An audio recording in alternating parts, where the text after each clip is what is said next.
മലയാളികൾ എക്കാലവും ഓർത്തിരിക്കുന്ന ഒരുപാട് മികച്ച സിനിമകൾ സമ്മാനിച്ച സംവിധായകനാണ് സിബി മലയിൽ.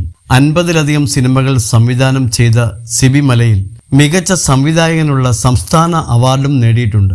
മോഹൻലാലിന്റെ കരിയറിലെ മികച്ച സിനിമകൾ സമ്മാനിച്ചിട്ടുള്ള ആളാണ് സിബി മലയിൽ. മഞ്ഞിൽ വിരിഞ്ഞ പൂക്കൾ എന്ന ചിത്രത്തിൽ ഓഡീഷനിൽ മാർക്കിടാൻ ഇരുന്ന അനുഭവം പങ്കുവയ്ക്കുകയാണ് സിബി മലയിൽ. ചിത്രത്തിലേക്ക് വില്ലനായി പുതിയൊരാളെ കണ്ടെത്താനാണ് ഓഡീഷൻ നടത്തിയതെന്നും മോഹൻലാലിന് താൻ 2 മാർക്ക് മാത്രമേ നൽകിയിട്ടുള്ളൂവെന്നും സിബി മലയിൽ പറയുന്നു.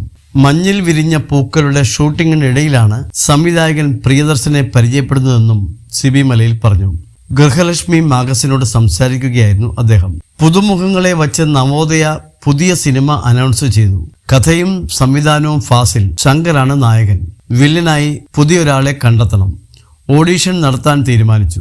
ജിജോയും ഫാസിലും ഞാനും 5 പേർ മാർക്കിടാൻ ഇരിക്കുന്നു. ഓഡീഷനിൽ പങ്കെടുക്കാൻ 30 പേരോളം വന്നു. തിരുവനന്തപുരത്ത് നിന്ന് മോഹൻലാൽ എന്നൊരു ചെറുപ്പക്കാരനുമുണ്ട്. അയാൾക്ക് ഫാസിൽ 10-ൽ 9 മാർക്ക് നൽകി. ജിജോ 8. പക്ഷേ ഞാൻ 2 മാർക്കേ കൊടുത്തുള്ളൂ. ഫാസിലും ജിജോയും മനസ്സിൽ കണ്ട വില്ലൻ മോഹൻലാലിന്റെ ഛായയായിരുന്നു. അയാൾ തിരഞ്ഞെടുക്കപ്പെട്ടു. അങ്ങനെ സിനിമ തുടങ്ങി. മഞ്ഞിൽ വിരിഞ്ഞ പൂക്കൾ ഷൂട്ടിങ്ങിന്റെ അവസാന ഘട്ടത്തിൽ മോഹൻലാലിന്റെ ഒരു കൂട്ടുകാരൻ ലൊക്കേഷനിലേക്ക് വന്നു. പേര് പ്രിയദർശൻ. ഞങ്ങൾക്കിടയിൽ സൗഹൃദം രൂപപ്പെട്ടു.